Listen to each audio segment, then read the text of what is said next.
get in with your consultant and get in on the ground floor. When you're looking at a deal, talk to them. We'll do estimates. So if you're looking at a deal to develop, we can do tax estimates for you to project in future years. Just with given the right information, of construction costs and when you plan to start, completion dates and such. And then so that way, when you're going into a deal, you're more prepared. There's no surprises on property taxes. You have an idea of where that's coming in, just because that's going to be your biggest line item expense and on ownership of a building. Mm-hmm. And it's going to affect your net operating income the most as well. Welcome to the Placemaking Podcast, the show geared at helping real estate developers learn and understand important aspects of the development process while improving communities one at a time. Each week, we'll discuss major facets of the real estate development process with industry professionals. Now, here's your host, Matthew Lowe's. Hello and welcome, everyone. Thank you for joining the show. There's a lot to learn in this episode, so stay tuned. Alex, tax advisor at Strategic Property Tax Advisors. On top of that, in his free time, he's also a real estate broker. His insight into tax advising is second to none. He is truly a student of the craft and constantly stays apprised of current tax. With over 10 years of tax consulting experience, he brings a wealth of knowledge on the subject. The firm he works with, Strategic Property Tax Advisors, has an expertise focused solely in commercial real estate.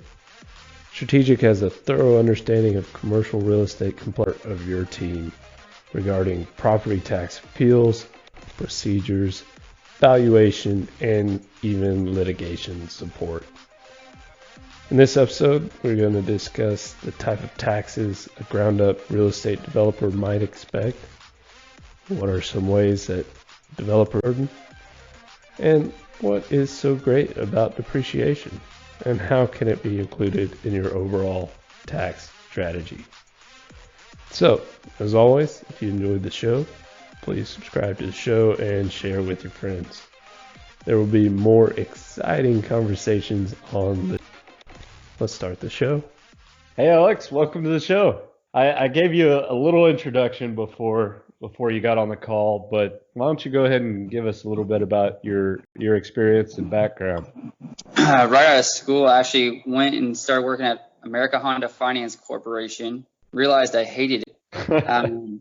Didn't know what an appraisal district was until they gave me a call because they came across my resume. So 9 months after starting at Honda, I found myself at the appraisal district in Dallas. And so I worked there for about 3.5 years, 4 appeal seasons. And then after that, I moved over to the private side and became a consultant, representing now the owners of the real estate and getting those values lowered so they pay less in taxes. Gotcha. So what's your background in school? Went to Texas Tech, got a finance degree, and that's why I thought America Honda Finance Corporation was going to be the place for me. But then I just really wanted to get into real estate and use that finance background in real estate and valuation. You mentioned real estate, and I mentioned you're also a realtor. So how did that come about? How did your love for real estate blossom? Yeah, I don't know. It just kind of, once you get in, you just want, when you find something you want and that you like, that you love, you just want to do more of it. So, and I actually just got officially a broker now. Oh, so congratulations. Setting up my own brokerage. Yeah, thank you. So 2020, have my own brokerage, and I also have my own property tax company as well. Wow. So, big year. Yeah, it sounds like it. So did any of your family growing up have real estate, or was it just you stumbled across it and just kind of fell in love? Or kind of the black sheep of the family. I come from a family full of attorneys. My twin brother went to law school. My dad went to law school. Cousin went to law school. Godfather went to law school. Everybody went to law school. And so I found myself in real estate. I will say though, my grandma was a realtor, Okay. So and there's a little bit of real estate, I guess, in there then. So, but mainly Gotcha. lawyers. Gotcha. Well, I mean, you're not too far off. I mean, you're still dealing with all the legalese that comes Oh yeah, along with. definitely So, working hand in hand with attorneys. yeah, definitely, definitely. So you started off at Honda. What did that look like? What was your role there? Man, what are they doing? Looking at the value of leases, buying them back, selling them to dealerships. It wasn't fun. It wasn't fun. Real So exciting stuff. that was, yeah, not even a car guy. I'm a real Yeah. estate guy. So I knew kind of right away. I just went, it was the biggest company. You come out of college and, you think the world is easy, life is easy. And then you get out there and like, wait, this isn't right. Got to work hard. And so you might as well work hard at something you love. And real estate was just something I was drawn to. And it's always changing, growing, and it's fun. So how did you get? You said you kind of stumbled into the appraisal side. How Yeah. describe that stumble?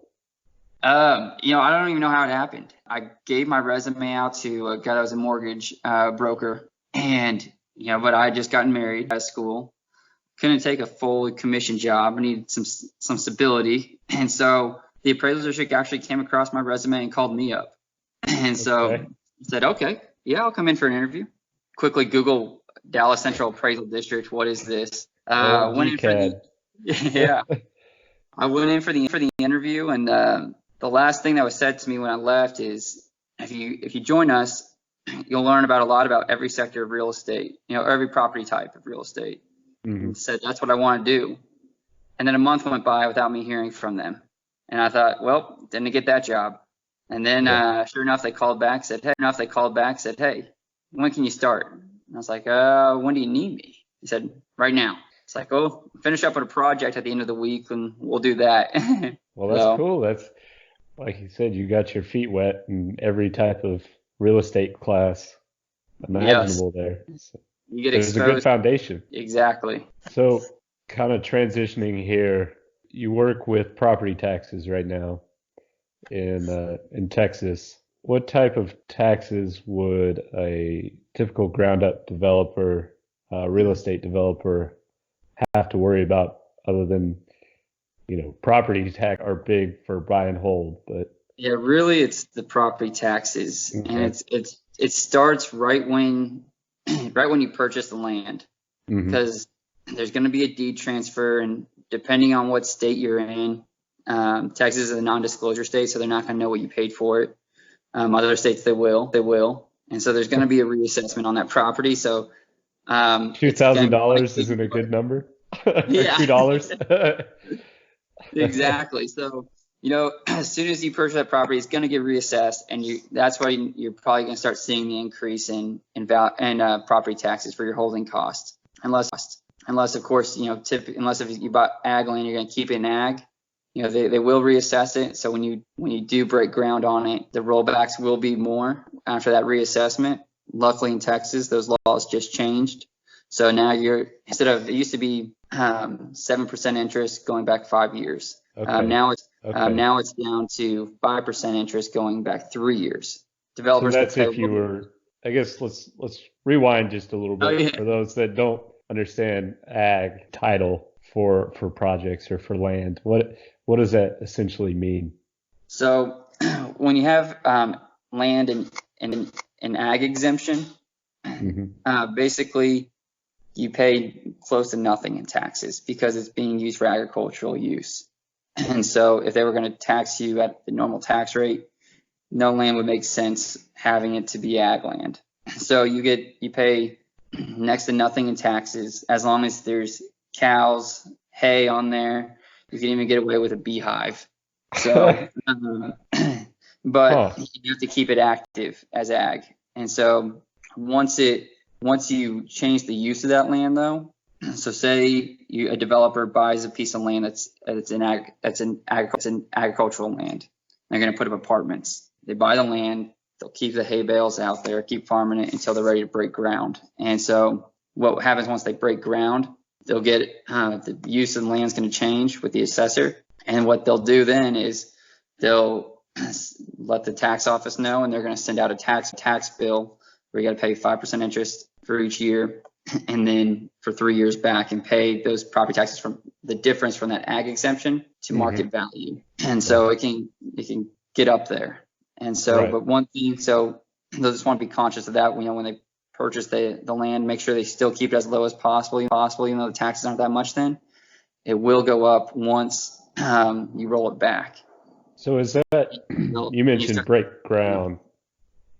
Say you were to rezone a property, would that automatically trigger that? Rezoning won't. Yeah. Rezoning won't. It'll be once they start the dirt work. So holding costs are really right now, if other than mortgage or a loan on the property, you have property tax. Is there any way that you could hedge that tax burden for your holding costs? The way to hedge it is really just to work with a local tax consultant that has time for you, that knows the market, that has those relationships, because you don't want somebody that's working your property and 300 others. They don't have enough time for you. So you want somebody that knows the laws. Starts with you once you purchase the land, all the way up through development and lease up, and then once you sell the asset. And because when you're doing that, you're adding value.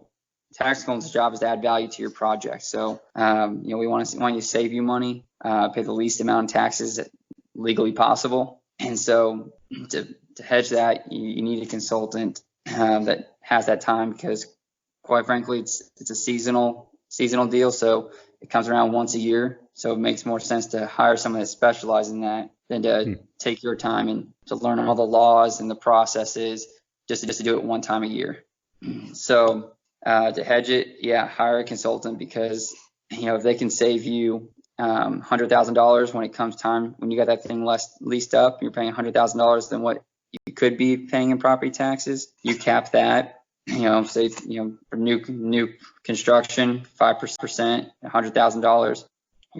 You're adding $2 million. I want to check my math, but that you're going to net at the end of the day when you go sell the asset, because you're going to be able to project a higher NOI to get a higher valuation. Right. So going back to this consultant, what are you looking for as when you're searching for a tax consultant for a real estate developer? So I'm going to gear towards a local, so someone that lives in the state, someone that's familiar with the laws and the assessors. And it's going to, so say I'm the tax director. I'm going to take weird working properties in Texas. I'm going to look for a consultant that, one, has the capacity for me, has the time for me, knows the markets, and I'm going to go there with them. Now say they have an office in Denver, and we got projects going on in Denver. But and I trust these people in Texas. Well, if they aren't going to be the ones working the property in Denver, they might have a Denver office where those people are. Just because you have competent people in one city doesn't mean you have competent people in another city. So right. So you want to interview everybody that's touching your properties. So if I'm talking to these people in Denver, I might say, you know what, I don't know if these are the right people for me. I'm going to look for another firm that's in Denver to help me out, has the time and the capacity in that relationship, because this person's an advocate for you. So you're an advocate for you. So you want somebody that's going to go out to bat for you, fight for you, and you don't have to worry about it. Not someone that might if you don't talk to them, there's probably an issue going on. And they probably aren't giving it their all, because when you develop that personal relationship, that consultant's going to go that extra mile for you. Yeah, well, I guess going back to this as well, what does the fee structure look like? I'm sure it's different for different groups, but. Yeah, and it also depends on states. In Texas, we have a higher property tax. We got aggressive assessors, and it happens every single year. So you might be looking somewhere around 25% to 20% contingency. And that's one of the good things about this business. It's all contingency based. So if we're not saving you money, then we're not making money. So we're incentivized to get the lowest possible value. Right. Now, if you look at other states like Pennsylvania or New Jersey, there you're going to have to partner with an attorney. So they're going to have a higher contingency fee. It might be 33% or higher, just depending on the assets and the group.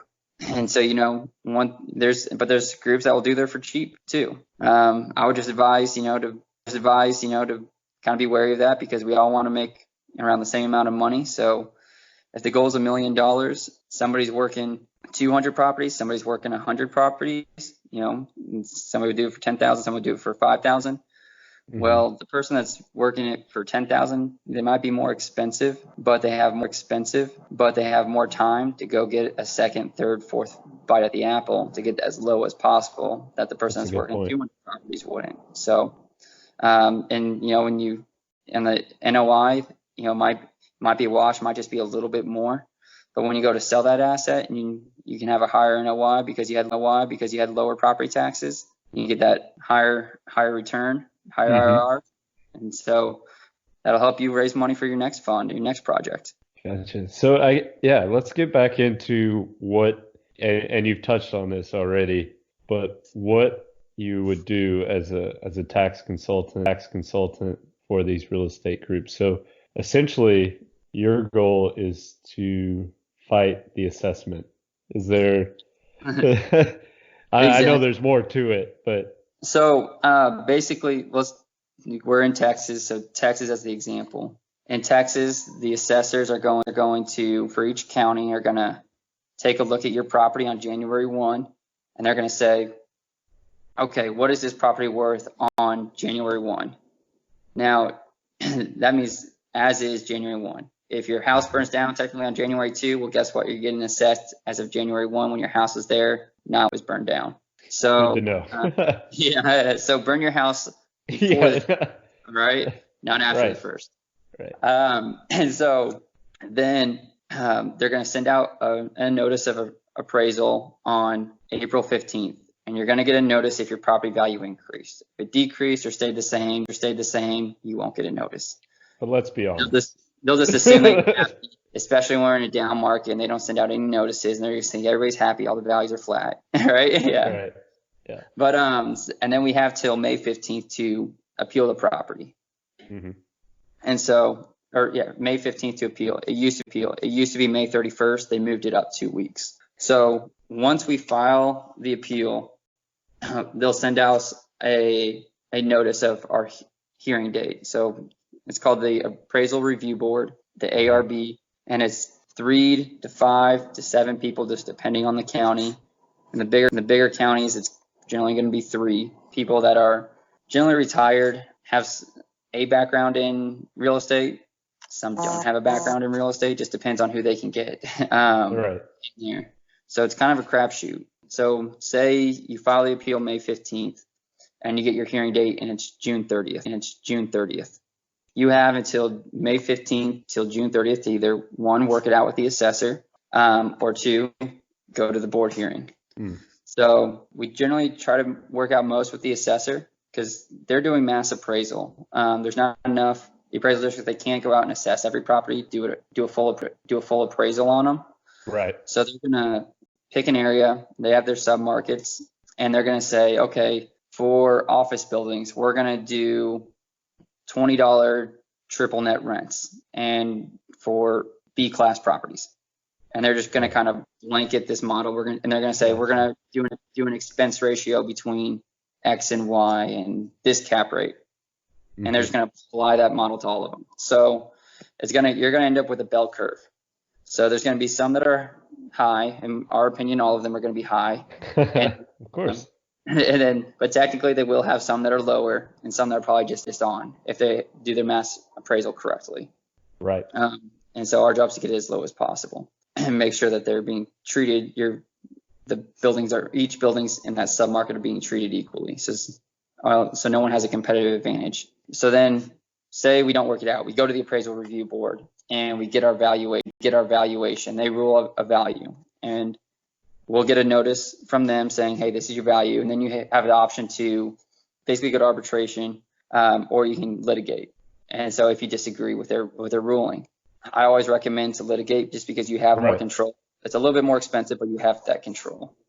And so then we're recommending our clients whether they need a litigate or not, and let them know, hey, this is going to be the cost of an attorney. This is, we think this is the value that we can get. This is going to be the tax savings. It makes sense. Generally in Texas, because we have a higher property tax generally than most of the country, it's only going to take $500,000 in difference in valuation to make it profitable. So only $500,000. Exactly. So if you're not litigating especially on assets that are $10 million and plus, there's a good chance you're leaving money on the table. So relationships are big. Yes, relationships are big. And so, when you get into litigation, so it's good having a relationship with the attorneys. Also, just having relationships with appraisers, because sometimes if you're butting heads with the appraisal district and they don't want to cave, well, then you got to go out and you got to get a third-party appraisal. And the funny thing about Texas too is, and we'll talk about it a little bit later, but it's equity, meaning that in our tax code you can't be assessed higher than competing properties. There has to be like 10%. After you make adjustments and such for size, rents, and whatnot. And so you can get an equity appraisal, which just basically compares you to competing properties, or you can get a typical market appraisal to prove so. And then if you do that, it kind of forces the appraisal district's hands where they have to move forward. They'll have to pay for their own third-party appraisal, and they generally don't have the budgets for that. Right. And so if they do, and then here's the thing too. So when they do that, they're prepping for court. Well, because they're a government entity, if we go to court and say we lose, our client will have to pay their attorney fees. And then the appraisal district will have to pay their attorney fees. But typically we win. So I've never lost. Wow. So if we go to court and we go to court, the appraisal district, and we win, the appraisal district has to pay their attorney fees, and they have to pay our attorney fees too. So it's a pretty terrible deal. Yeah, exactly. So they got a lot more risk than we do. Right. So which typically will lead to settlements instead of going to court. Gotcha. And so, and typically by that time we're back to the next year and doing it all over again. Right. They see you the next week for next year's. Yeah. Exactly. Interesting. So this kind of gets into another aspect. Can we go into a little bit of a detail about what's so great about depreciation and how that can affect your overall tax strategy? Yeah. So depreciation is great. So typically the older the asset, the more depreciation is going to be on there. So, and with that depreciation means the value is going down on a cost basis, because with cost, you're going to look at the cost of the land, how much is this land worth, and then how much is it going to cost us to build it. And so with that cost, you have hard costs and soft costs. Soft costs, your engineering fees, right? Architecture fees, the stuff that's not the materials that your hard cost is. So your hard cost can be, the foundation work, paying contractors, the roof, the steel, the wood, all of that you actually can see, feel, and touch. And as hard costs, they're going to start depreciating in value. So they aren't as worth as much as they are on day one. So when the appraisal district, they're going to look at how much would this replacement cost new? How much is it going to cost us to replace it, the same structure today, right? And so that's going to be the basis of their cost. And then where the depreciation comes in is, this property is it's not in great condition. It's pretty old. It's really a judgment game. And when it gets to that point, you can use, kind of some cost tables, which is what the assessors will do. What we'll do is we're going to look at functional and economical obsolescence to increase the depreciation on that property. So, for instance, say you got a industrial building that's got out of date equipment that's in there, that's bolted to the ground, so it's part of the building. We're going to say, hey, this you can't even use this anymore. It's out of date. If someone's going to come out here, they're going to wipe it out. That should be $0. You shouldn't be assessing us for that because it doesn't have any market value. Right. Whereas the book value of that depreciation, they might be depreciating it, say $1,000 a month, and it started out 100,000. 50 months into it, they might call it 50. But we're saying no, it's not economically feasible anymore. It's $1,000. So they can go $40,000 right there to save in taxes. And then functional obsolescence. This I had a case here where it's for an airlines, and they built a facility to train their people with flight simulators in there. Cost a lot of money. Oh, right? Yeah, I would imagine. Yeah. And so, but really, that has no market value, and the cost is functional and economical obsolescence. Because say that we're going to go sell that building, who's going to buy it? It's either another airlines, or Right. you're just going to have to wipe it out, and it's going to cost a lot to demolish that, because with those things you have to go so far into the ground so that way they can maneuver correctly and not break. So to me, it might cost, let's throw out a number, $10 million for each one, but guess what? It doesn't really hold any value. So Right. So we're going to enhance that on that depreciation part, because it's not going to be feasible into a real market value for the property. And we're going to use that to lower the assessments for property taxes to save you money. Right. Right. So you're itemizing essentially. Exactly. Yeah. Yeah.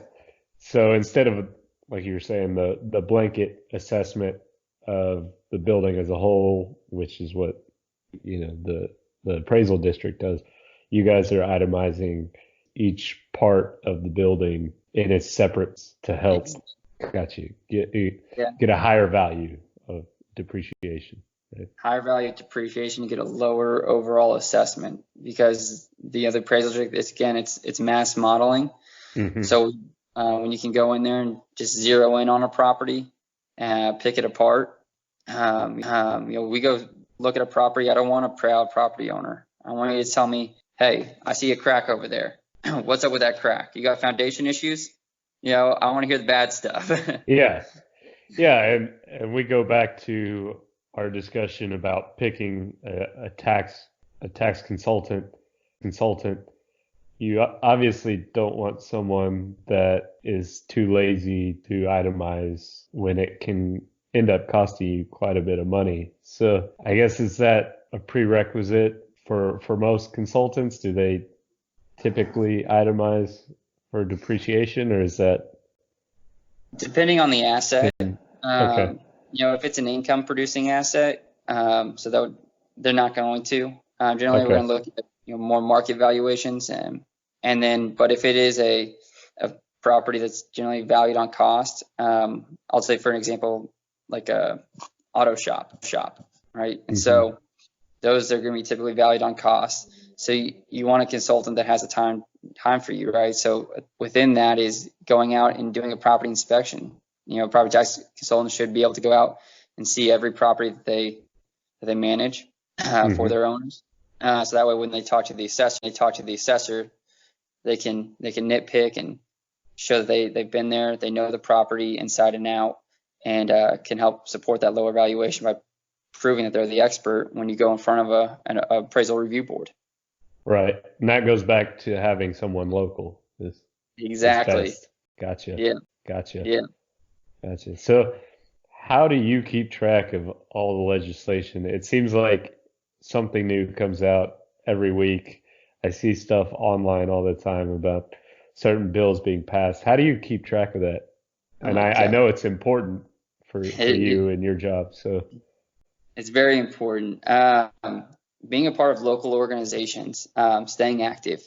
For Texas, there's two groups, CFAR, which is Citizens for Appraisal Reform, and TAPTAP, which is Texas Association of Property Tax Professionals, that are tracking this legislation. Just the other day they're talking about doing away with business personal property tax, which would, for those that are developing, it may be good for them, because all of the materials that are being used to build the assets, the cranes, all the equipment, that stuff gets taxed. And so if that stuff's not being taxed, those savings could be passed on to the owners of those assets, to their clients, because now their holding costs on those assets are lower.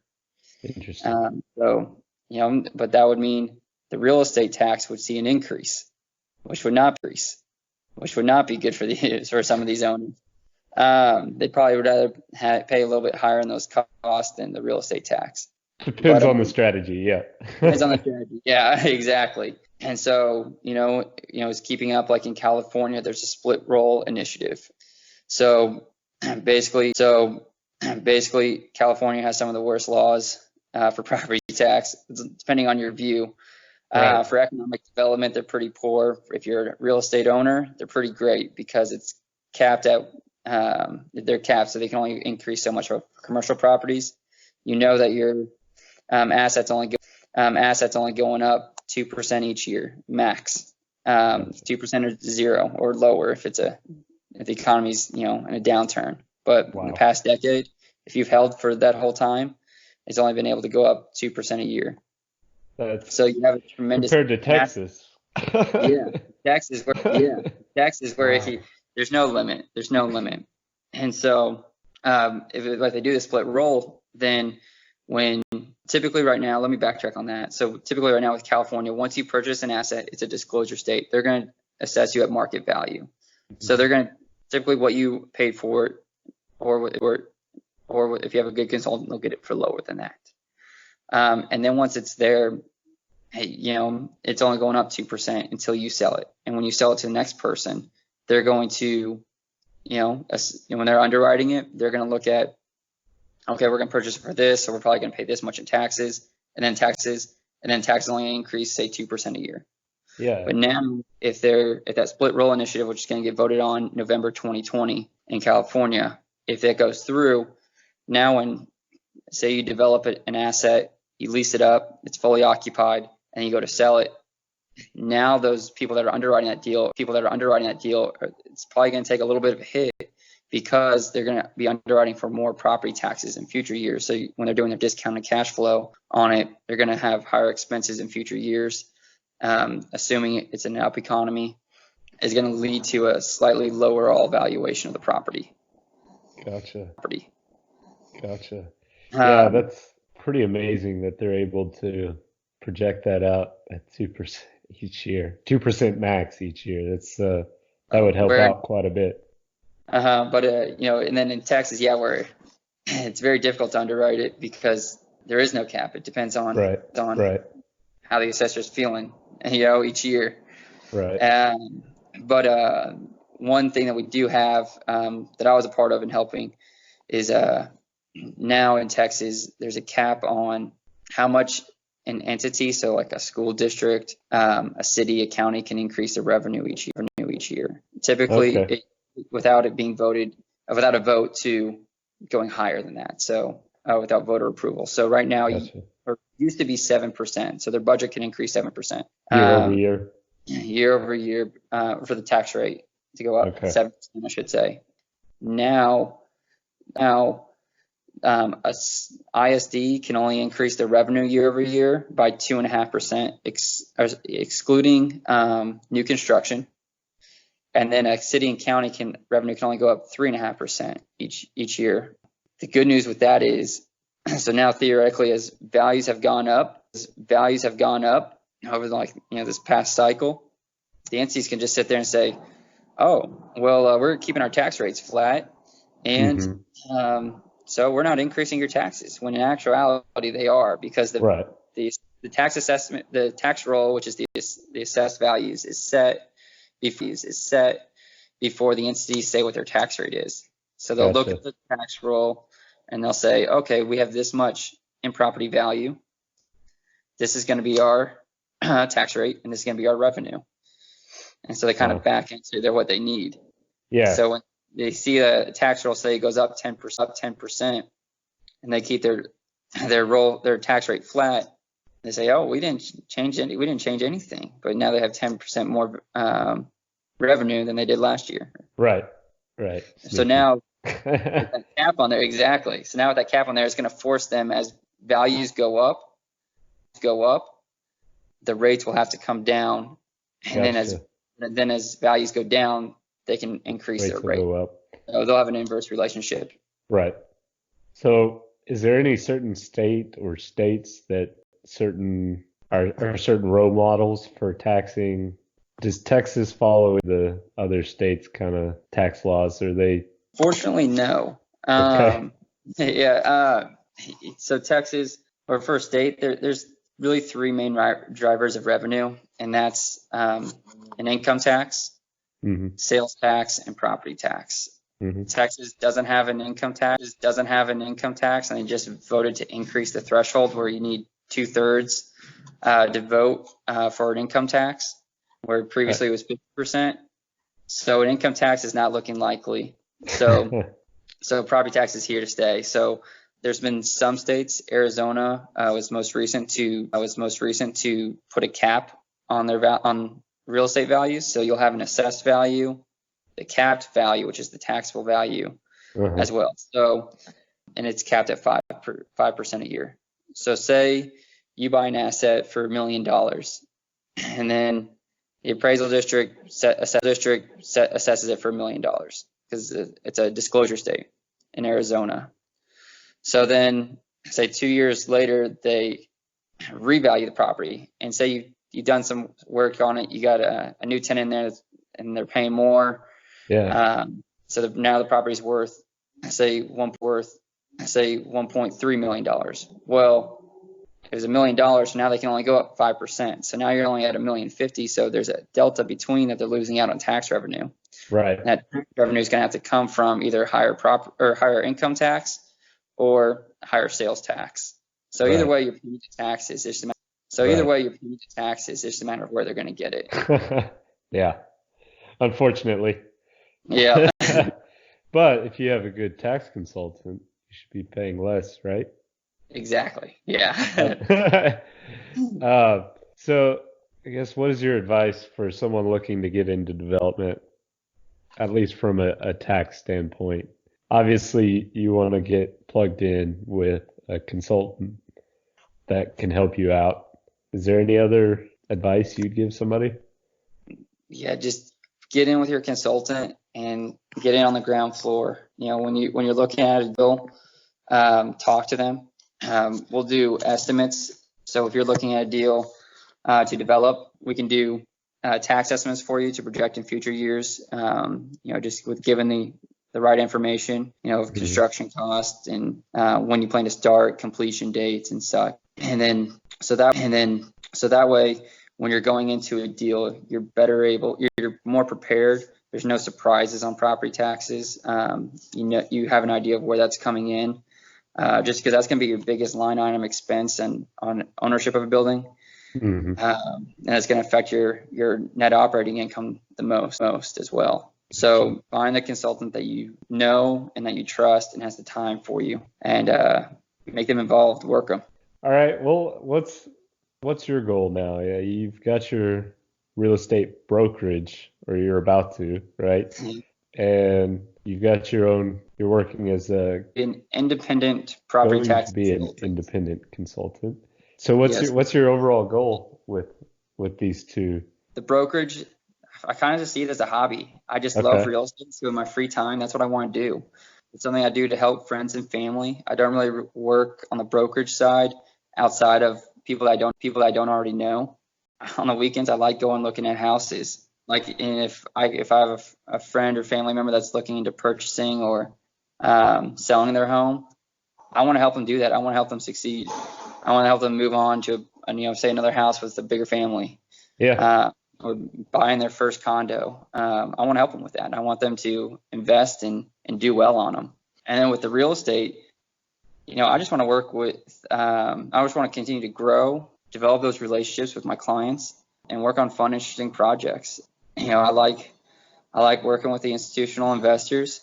So I just want to do more of that and continue to grow and continue to work. I've worked Texas mainly. Mm-hmm. But I've also got experience in 37 other states. So just a few. There's a few, yeah. And so just being able to continue to gain more experience and work with more clients on more projects and stay busy doing what I love. Gotcha. Gotcha. So what do you think has made you, what habit, I guess, has made you the most successful in doing what you do right now?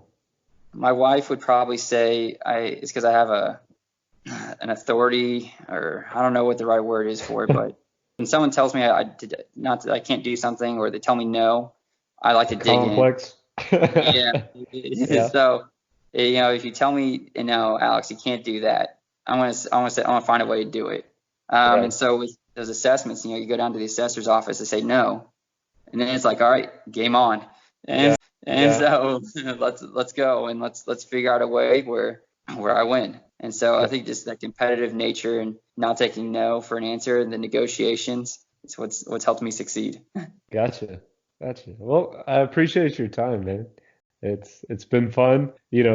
Most people don't say talking about taxes would be fun, but you love it so much. It makes it enjoyable to listen to. So I appreciate It's it. it's well, thank you, Matt. I'm just honored to be involved with you. You're already an author. You got your own podcast, and so thank you. Thanks, Alex.